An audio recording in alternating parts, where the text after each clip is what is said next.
داستان به اندازه خودت.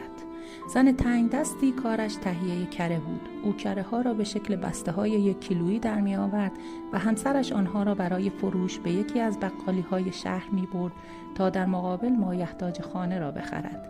روزی مرد بقال به اندازه کره ها شک کرد و تصمیم گرفت آنها را وزن کند. هنگامی که آنها را وزن کرد، اندازه هر بسته را 900 گرم دید. او حسابی عصبانی شد و روز بعد به مرد تنگ دست گفت: دیگر از تو کره نمیخرم.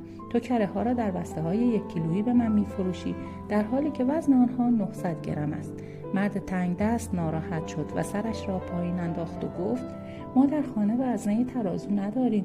من 1 کیلو شکر از شما خریدم و آن را به عنوان وزنه قرار دادم. یقین داشته باش که به اندازه خودت برای تو اندازه گرفته ایم.